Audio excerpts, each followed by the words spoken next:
Friday. I wasn't here Wednesday, I wasn't here Thursday, but I'm here today. Ace is here. Hope everyone is doing fantastic. Today we are continuing on with Grimm's fairy tales. It's rather toasty and I don't have a drink and I probably should have brought one in, but that's fine. So let's buckle up and let's dive in. We are starting out with Snow White. I'm sure we all know this one. There was another one, the almond tree, that I thought was Snow White and it wasn't. So here we go. It was the middle of winter and the snowflakes were falling like feathers from the sky, and a queen sat at her window working, and her embroidery frame was of ebony. And as she worked, gazing at times out of the window, she pricked her finger, and there fell from it 3 drops of blood on the snow. And when she saw how bright and red it looked, she said to herself, "Oh, that I had a child as white as snow, as red as blood, and as black as the wood of the embroidery frame." Not very long after, she had a daughter with a skin as white as snow, lips as red as blood, and hair as black as ebony, and she was named Snow White. And when she was born, the queen died. After a year had gone by, the king took another wife, a beautiful woman, but proud and overbearing, and she could not bear to be surpassed in beauty by anyone. She had a magic looking glass, and she used to stand before it and look in it and say, "Looking glass upon the wall, who is the fairest of us all?" And the looking glass would answer, "You are the fairest of them all." And she was contented, for she knew that the looking glass spoke the truth. Now, Snow White was growing prettier and prettier, and when she was 7 years old, she was as beautiful as day, far more so than the queen herself. So one day, when the queen went to her mirror and said, "Looking glass upon the wall, who is the fairest of us all?" it answered, "Queen, you are full fair, 'tis true, but Snow White fairer is than you." This gave the queen a great shock, and she became yellow and green with envy, and from that hour her heart turned against Snow White, and she hated her. And envy and pride, like ill weeds, grew in her heart higher every day, until she had no peace day or night. At last she sent for a huntsman, and said, "Take the child out into the woods, so that I may set my eyes on her no more. You must put her to death, and bring me her heart for a token." The huntsman consented, and led her away, but when he drew his cutlass to pierce Snow White's innocent heart, she began to weep, and to say, "Oh, dear huntsman, do not take my life. I will go away into the wild wood, and never come home again." And as she was so lovely, the huntsman had pity on her, and said, "Away with you then, poor child," for he thought the wild animals would be sure to devour her, and it was as if a stone had been rolled away from his heart when he was spared to put her to death. Just at that moment a young wild boar came running by, so he caught and killed it, and taking out its heart, he brought it to the queen for a token. And it was salted and cooked, and the wicked woman ate it up, thinking that there was the end of Snow White. Now, when the poor child found herself quite alone in the wild woods, she felt full of terror, even of the very leaves on the trees, and she did not know what to do for fright. Then she began to run over the sharp stones and through the thorn bushes, and the wild beasts after her, but they did her no harm. She ran as long as her feet would carry her, and when the evening drew near, she came to a little house, and she went inside to rest. Everything there was very small, but as pretty and clean as possible. There stood the little table ready laid, and covered with a white cloth, and 7 little plates, and 7 knives and forks, and drinking cups. By the wall stood 7 little beds, side by side, covered with clean white quilts. Snow White, being very hungry and thirsty, ate from each plate a little porridge and bread, and drank out of each little cup a drop of wine, so as not to finish up one portion alone. After that she felt so tired that she lay down on one of the beds, but it did not seem to suit her. One was too long, another too short, but at last the 7th was quite right, and so she lay down upon it, committed herself to heaven, and fell asleep. When it was quite dark, the masters of the house came home. They were 7 dwarves, whose occupation was to dig underground among the mountains. They had lighted their 7 candles, and it was quite light in the little house, when they saw that someone must have been in, as everything was not in the same order in which they had left it. The first said, "Who has been sitting in my little chair?" The second said, "Who has been eating from my little plate?" The third said, "Who has been taking my little loaf?" The fourth said, "Who has been tasting my porridge?" The fifth said, "Who has been using my little fork?" The sixth said, "Who has been cutting with my little knife?" The 7th said, "Who has been drinking from my little cup?" The first one, looking round, saw a hollow in his bed and cried, "Who has been lying on my bed?" And the others came running and cried, "Someone has been in our beds too." But when the 7th looked at his bed, he saw little Snow White lying there asleep. Then he told the others, who came running up, crying out in their astonishment, and holding up their 7 little candles to throw a light upon Snow White. "Oh, goodness! Oh, gracious!" cried they. "What beautiful child is this?" And were so full of joy to see her that they did not wake her, but let her sleep on.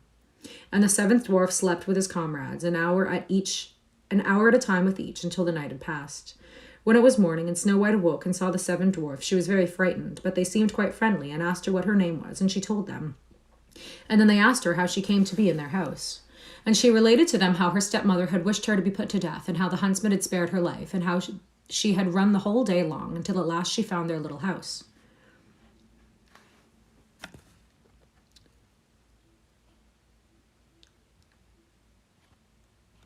feel like their books are kind of childish. Well, they are fairy tales. So, that's that. And yes, Ace is back. Then the dwarf said, "If you will keep our house for us, and cook and wash and make the beds, and sew and knit, and keep everything tidy and clean, you may stay with us, and you shall lack nothing." "With all my heart," said Snow White, and so she stayed and kept the house in good order. In the morning the dwarfs went to the mountain to dig for gold. In the evening they came home, and their supper had to be ready for them. All the day long the maiden was left alone, and the good little dwarfs warned her, saying, "Beware of your stepmother. She will soon know you are here. Let no one into the house." Now the queen, having eaten Snow White's heart, as she supposed, felt quite sure that now she was the first and fairest. So she came to her mirror and said, "Looking glass upon the wall, who is the fairest of us all?" And the glass answered, "Queen, thou art of beauty rare, but Snow White living in the glen with the 7 little men is 1,000 times more fair." Then she felt very angry, for the glass always spoke the truth, and she knew that the huntsman must have deceived her, and that Snow White must still be living. And she thought and thought how she could manage to make an end of her, for as long as she was not the fairest in the land, envy left her no rest. At last she thought of a plan. She painted her face and dressed herself like an old peddler woman, so that no one would have known her.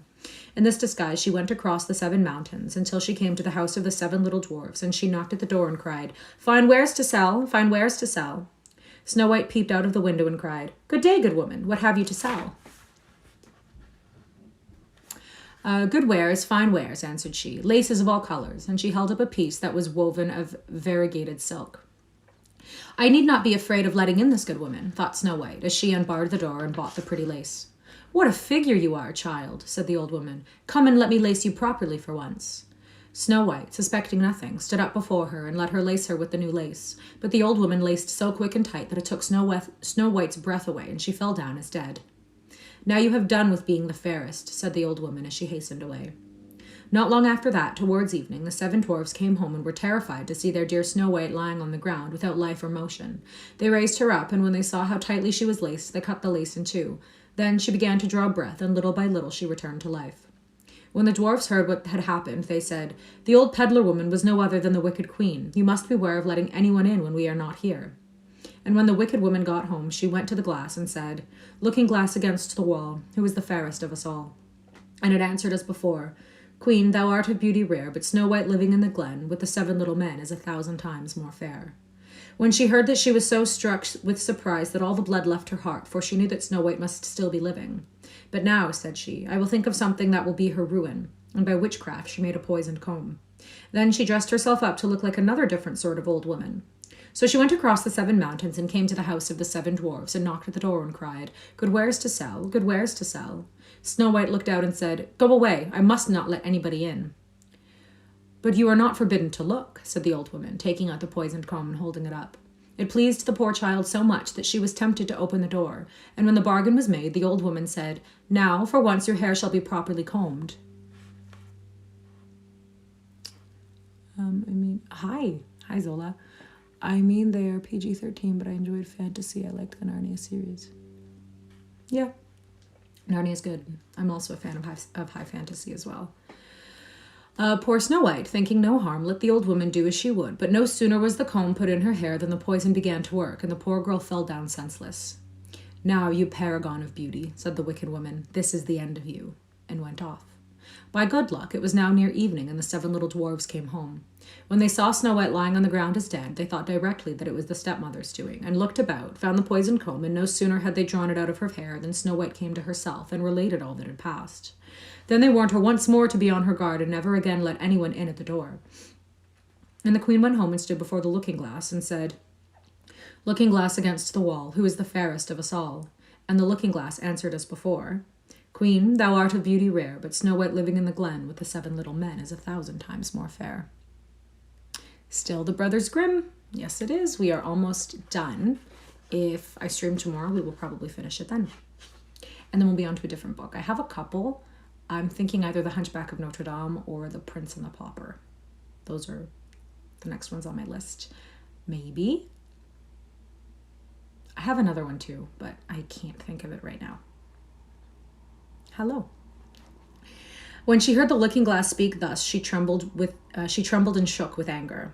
"Snow White shall die," cried she, "though it should cost me my own life." And then she went to a secret lonely chamber where no one was likely to come, and there she made a poisonous apple. It was beautiful to look upon, being white with red cheeks, so that anyone who should see it must long for it, but whoever ate even a little bit of it must die. When the apple was ready, she painted her face and clothed herself like a peasant woman, and went across the 7 mountains to where the 7 dwarves lived. And when she knocked at the door, Snow White put her head out of the window and said, "I dare not let anybody in. The 7 dwarfs told me not to." "All right," answered the woman. "I can easily rid of my apples elsewhere. There, I will give you one." "No," Snow White answered. "I dare not take anything." "Are you afraid of poison?" said the woman. "Look here, I will cut the apple in 2 pieces. You shall have the red side, and I will have the white side."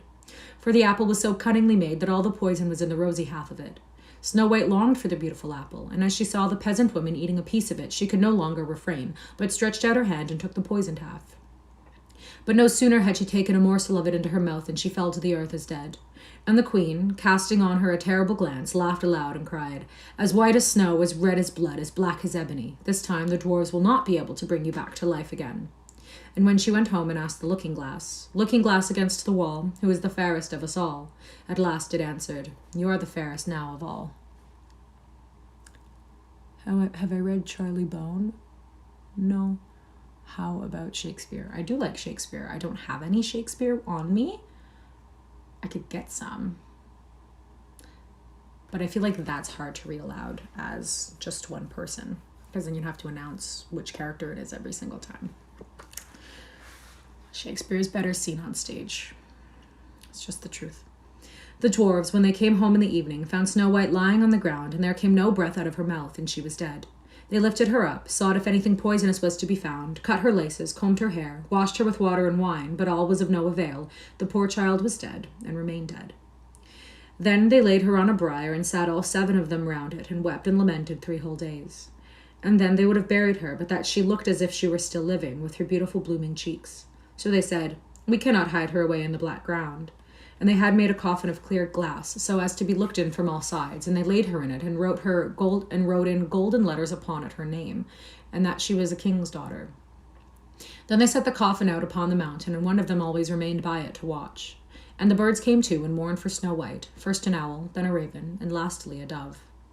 Now, for the long while, Snow White lay in the coffin and never changed, but looked as if she were asleep, for she was still as white as snow, as red as blood, and her hair was as black as ebony. It happened, however, that one day a king's son rode through the wood and up to the dwarf's house, which was near it. He saw on the mountain the coffin, and saw beautiful Snow White within it, and he read what was written in golden letters upon it. Then he said to the dwarfs, "Let me have the coffin, and I will give you whatever you like for it."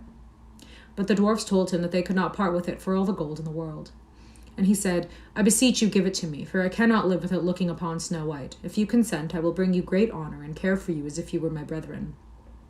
So when he so spoke, the good little dwarfs had pity upon him, and gave him the coffin, and the king's son called his servants, and bid them carry it away on their shoulders. Now it happened that as they were going along, they stumbled over a bush, and with the shaking the bit of poisoned apple flew out of her throat. It was not long before she opened her eyes, threw up the cover of the coffin, and sat up alive and well. "Oh dear, where am I?" cried she. The king's son answered, full of joy, "You are near me." And, relating all that had happened, he said, "I would rather have you than anything in the world. Come with me to my father's castle, and you shall be my bride." And Snow White was kind, and went with him, and their wedding was held with pomp and great splendor. But Snow White's wicked stepmother was also bidden to the feast, and when she had dressed herself in beautiful clothes, she went to her looking-glass and said, "Looking-glass against the wall, who is the fairest of us all?" The looking-glass answered, "O queen, although you are of beauty rare, the young bride is 1,000 times more fair." Then she railed and cursed, and was beside herself with disappointment and anger. First she thought she would not go to the wedding, but then she felt she should have no peace until she went and saw the bride. And when she saw her, she knew her for Snow White, and could not stir from the place of anger and terror. They had been ready red-hot iron shoes, and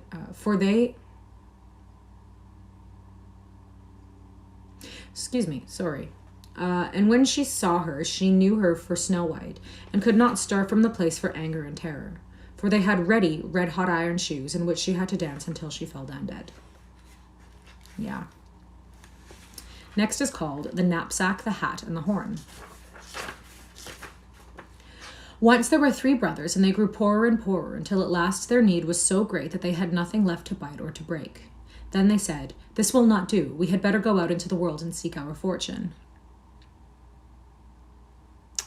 Yeah, that's my puppy back there. So they set out and went some distance through many green fields, but they met with no good fortune. One day they came to a great wood, in the midst of which was a hill, and when they came near to it, they saw that it was all of silver.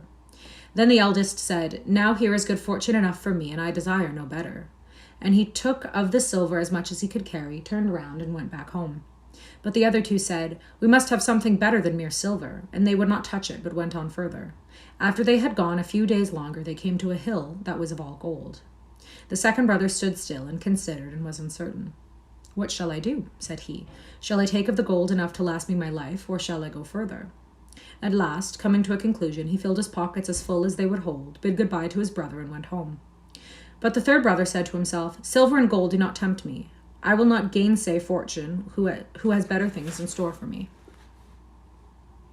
Doesn't the movie end when Snow White gets revived? I haven't seen the movie in years. So he went on, and when he had journeyed for 3 days, he came to a wood still greater than the former one, so that there was no end to it, and in it he found nothing to eat or drink, so that he was nearly starving. He got up into a high tree so as to see how far the wood reached, but as far as his eyes could see, there was nothing but the tops of the trees. And as he got down from the tree, hunger pressed him sore, and he thought, "Oh, that for once I could have a good meal." And when he reached the ground, he saw to his surprise a table beneath the tree richly spread with food, so piping hot it smoked before him. "This time at last," he said, "I have my wish." And without stopping to ask who had brought the meal there and who had cooked it, he came close to the table and ate with relish until his hunger was appeased. When he had finished, he thought, it would be a pity to leave such a good tablecloth behind in the wood, so he folded it up neatly and pocketed it. Then he walked on, and in the evening, when hunger again seized him, he thought he would put the tablecloth to the proof, and he brought it out and said, "Now I desire that thou should spread with a good meal." And no sooner were the words out of his mouth than there stood on it as many dishes of delicious food as there was room for. "Now that I see," said he, "what sort of cook thou art, I hold thee dearer than the mountains of silver and of gold." For he perceived that it was a wishing cloth. Still, he was not satisfied to settle down at home with only a wishing cloth, so he determined to wander further through the world and seek his fortune. One evening, in a lonely wood, he came upon a begrimed charcoal burner at his furnace, which had put some potatoes to roast for his supper. "Good evening, my black fellow," said he. How do you get on in this lonely spot?" "One day is like another," answered the charcoal burner. "Every evening I have potatoes. Have you a mind to be my guest?" "Many thanks," answered the traveler. "I will not deprive you. You did not expect a guest, but if you do not object, you shall be the one to be invited." "How can that be managed?" said the charcoal burner. "I see that you have nothing with you, and if you were to walk 2 hours in any direction, you would meet with no one to give you anything." "For all that," answered he, "there shall be a feast so good that you have never tasted the like." Then he took out the tablecloth from the knapsack, and spreading it on the ground, said, "Cloth be covered," and immediately there appeared boiled and roast meat, quite hot, as if it had just come from the kitchen. The charcoal burner stared, but did not stay to be asked twice, and fell to, filling his black mouth with ever bigger and bigger pieces. Your voice is lagging. I'm sorry, I'm not really sure what to do about that. I do have it recording, though. Obviously it's recording, and I will upload this to my YouTube channel.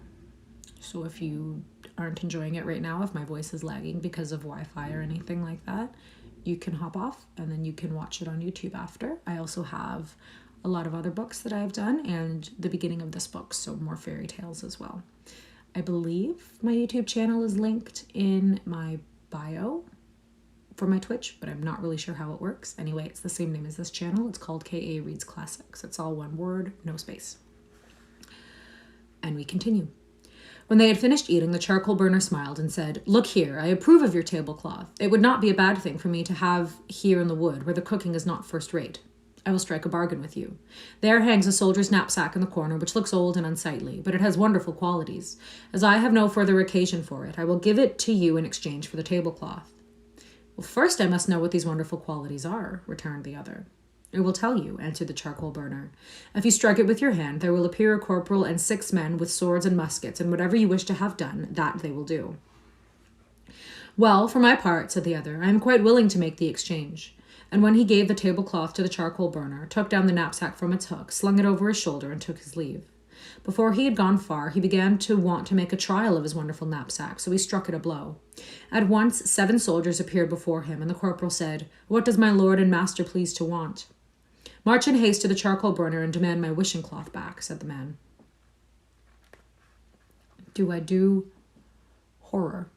I do have a couple stories from H.P. Lovecraft's Necronomicon, and I will be reading out of that again. I can't guarantee when. Maybe next week after I finish this. I might do a few more before I decide on the next actual novel that I'm going to do. But any book that I read has to be free market. It has to be over 100 years since publication just to avoid copyright issues. So if there's an older classic horror novel that you're interested in me reading, let me know and I can pick it up. But I would say the Necronomicon is probably the closest to a horror vibe. "March in haste to the charcoal burner and demand my wishing cloth back," said the man. They wheeled round to the left and were not long before they had accomplished his desire and taken away, without wasting many words, the wishing cloth from the charcoal burner. Having dismissed them, he wandered on, expecting still more wonderful luck. About sunset, he fell in with another charcoal burner who was getting his supper ready at the fire. "Will you join me?" said his black fellow. "Potatoes and salt without butter. Sit down to it with me." "No," answered he. "This time you shall be my guest." And he spread out his tablecloth, and it was directly covered with the most delicious victuals. So they ate and drank together and were merry. After the meal was over, the charcoal burner said, "Over there on the bench lies an old worn-out hat, which has wonderful properties. If you put it on and draw it well over your head, it is as if a dozen field pieces went off, one after the other, shooting everything down so that no one can stand against them. This hat is of no use to me, and I will give it to you in exchange for the tablecloth." "All right," answered the other, taking the hat and carrying it off, and leaving the tablecloth behind him. Before he had gone far, he struck upon the knapsack and summoned his soldiers to fetch back the first tablecloth. "First one thing and then another," thought he, just as if my luck was never to end. And so it seemed, for at the end of another day's journey he came up to another charcoal burner who was roasting his potatoes just like the others. He invited him to eat with him off his wishing cloth, to which the charcoal burner took such a fancy that he gave him for it a horn, which had different properties still from the hat. If the man blew on it hard, fell all walls and fortresses, and finally towns and villages in heaps. So the man gave the tablecloth in exchange for it to the charcoal burner, afterwards sending his men to fetch it back, so that at last he had in his possession a knapsack, hat, and horn, all at one time. "Now," said he, "I am a made man, and it is time to go home again and see how my brothers are faring." When he reached home, he found that his brothers had built themselves a fine house with their silver and gold, and lived in clover. He went to see them, but because he wore a half-worn-out coat, a shabby hat, and the old knapsack on his back, they would not recognize him as their brother. They mocked him and said, It is of no use your giving yourself out to be our brother. He who scorns silver and gold, seeking for better fortune, will return in great splendor, as a mighty king, not as a beggar man." And they drove him from their door. Then he flew into a great rage and struck upon his knapsack until 150 men stood before him, rank and file. He ordered them to surround his brother's house, and that the two of them should take hazel rods and beat the brothers until they knew who he was. And there arose a terrible noise. The people ran together and wished to rescue the brothers in their extremity, but they could do nothing against the soldiers. It happened at last that the king of the country heard it, and he was indignant, and sent a captain with his troops to drive the disturber of the peace out of the town. But the man with his knapsack soon assembled a greater company, who beat back the captain and his people, sending them off with bleeding noses. My tiny town just got put on lockdown by cryptic nightmares. I'll check it out. Then the king said, "This vagabond fellow must be put down," and he sent the next day a larger company against him, but they could do nothing, for he assembled more men than ever, and in order to bring them more quickly, he pulled his hat twice lower over his brows, and then the heavy guns came into play, and the king's people were beaten and put to fight. "Now," said he, "I shall not make peace until the king gives me his daughter to wife, and lets me rule the whole kingdom in his name." This he caused to be told to the king, who said to his daughter, "This is a hard nut to crack. There is no choice for me but to do as he asks. If I wish to have peace and keep the crown on my head, I must give in to him." So the wedding took place, but the king's daughter was angry that the bridegroom should be a common man who wore a shabby hat and carried an old knapsack. She wished very much to get rid of him, and thought day and night how to manage it. Then it struck her that perhaps all his wonder-working power lay in the knapsack, and she pretended to be very fond of him, and when she had brought him into a good humor, she said, "Pray lay aside that ugly knapsack. It misbecomes you so much that I feel ashamed of you." My dear child, answered he, this knapsack is my greatest treasure. So long as I keep it, I need not fear anything in the whole world. And then he showed her with what wonderful qualities it was endowed. Then she fell on his neck as if she would have kissed him, but by a clever trick she slipped the knapsack over his shoulder and ran away with it. As soon as she was alone, she struck upon it and summoned the soldiers, and bade them seize her husband and bring him down to the king's palace. They obeyed, and the false woman had many more to follow behind, so as to be ready to drive him out of the country. He would have been quite done for if he had not still kept the hat. As soon as he could get his hands free, he pulled it twice forward on his head, and then the cannon began to thunder and beat all down, till at last the king's daughter had to come and to beg pardon. And as she so movingly prayed and promised to behave better, he raised her up and made peace with her. Then she grew very kind to him and seemed to love him very much, and he grew so deluded that one day he confided to her that even if he were deprived of his knapsack, nothing could be done against him as long as he should keep the old hat. And when she knew the secrets, she waited until he had gone to sleep. Then she carried off the hat and had him driven out into the streets. Then she carried off the hat and had him driven out into the streets. Yes. Still the horn remained to him, and in a great wrath he blew a great blast upon it, and down came the walls and fortresses, towns and villages, and buried the king and his daughter among their ruins. If he had not set down the horn when he did, if he had blown a little longer, all the houses would have tumbled down, and there would not have been one stone left upon another.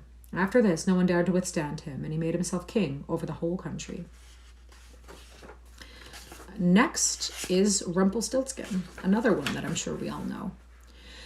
There was once a miller who was poor, but he had one beautiful daughter. It happened one day that he came to speak with the king, and to give himself consequence, told him that he had a daughter who could spin gold out of straw. The king said to the miller, "That is an art that pleases me well. If thy daughter is as clever as you say, bring her to my castle tomorrow, that I may put her to the proof." When the girl was brought to him, he led her into a room that was quite full of straw, and gave her a wheel and spindle, and said, "Now set to work, and if by the early morning thou hast not spun this straw to gold, thou shalt die." And he shut the door himself and left her there all alone. And so the poor miller's daughter was left there sitting, and could not think what to do for her life. She had no notion how to set to work to spin gold from straw, and her distress grew so great that she began to weep. Then all at once the door opened, and in came a little man, who said, "Good evening, miller's daughter. Why are you crying?" "Oh," answered the girl, "I have got to spin gold out of straw, and I don't understand the business." Then the little man said, "What will you give me if I spin it for you?" "My necklace," said the girl. The little man took the necklace, seated himself before the wheel, and whir 3 times round, and the bobbin was full. Then he took up another, and whir 3 times round, and that was full. And so he went on till the morning, when all the straw had been spun, and all the bobbins were full of gold. At sunrise came the king, and when he saw the gold he was astonished and very much rejoiced, for he was very avaricious. He had the miller's daughter taken into another room filled with straw, much bigger than the last, and told her that as she valued her life she must spin it all in one night. The girl did not know what to do, so she began to cry, and then the door opened, and the little man appeared and said, "What will you give me if I spin all this straw into gold?" "The ring from my finger," answered the girl. So the little man took the ring and began again to send the wheel spinning around, and by the next morning all the straw was spun into glistening gold. The king was rejoiced beyond measure at the sight, but as he could never have enough gold, he had the miller's daughter taken into a still larger room full of straw, and said, "This too must be spun in one night, and if you accomplish it, you shall be my wife." For he thought, "Although she is but a miller's daughter, I am not likely to find anyone richer in the whole world." No. I don't know. I don't think so. Is this the girl without the hand, was the question. As soon as the girl was left alone, the little man appeared for the 3rd time and said, "What will you give me if I spin the straw for you this time?" "I have nothing left to give," answered the girl. "Then you must promise me the first child you have after you are queen," said the little man. "But who knows whether that will happen," thought the girl. But as she did not know what else to do in her necessity, she promised the little man what he desired, upon which he began to spin until all the straw was gold. And when in the morning the king came and found that all was done according to his wish, he caused the wedding to be held at once, and the miller's pretty daughter became a queen. Hi. In a year's time she brought a fine child into this world, and thought no more of the little man. But one day he came suddenly into her room and said, "Now give me what you promised me." The queen was terrified greatly, and offered the little man all the riches of the kingdom if he would only leave the child. But the little man said, "No, I would rather have something living than all the treasures of the world." Then the queen began to lament and to weep, so that the little man had pity upon her. "I will give you 3 days," said he, "and if at the end of that you cannot tell me my name, you must give up the child to me." Then the queen spent the whole night in thinking over all the names that she had ever heard, and sent a messenger through the land to ask far and wide for all the names that could be found. And when the little men came the next day, beginning with Caspar, Melchior, and Balthazar, she repeated all that she knew and went through the whole list. But after each, the little men said, "That is not my name." The second day, the queen sent to inquire of all the neighbors what the servants were called, and told the little man all the most unusual and singular names, saying, "Perhaps you are called roast ribs, or sheepshanks, or spindleshanks." But he answered nothing but, "That is not my name."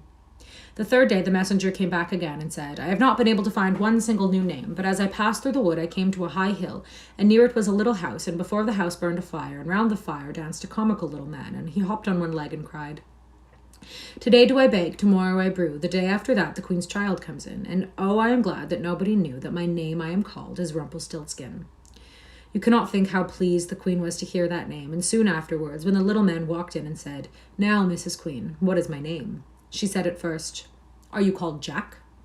"No," answered he. "Are you called Harry?" she asked again. "No," answered he. Then she said, "Then perhaps your name is Rumpelstiltskin." "The devil told you that! The devil told you that!" cried the little man, and in his anger he stamped with his right foot so hard that it went into the ground above his knee. Then he seized his left foot with both hands in such a fury that he split in two, and there was the end of him. Yeah, that's that. And that is actually where we are going to end today. This is the illustration of Rumpelstiltskin. Like I said earlier, this will be uploaded on my YouTube channel. It's called K.A. Reads Classics. It's the same name as this channel. I would love to finish this book tomorrow on Saturday, but we will see. And then after that, I'm not quite sure what I will be reading next. But happy Friday. I hope everyone has a fantastic day, and thank you so much for reading with me.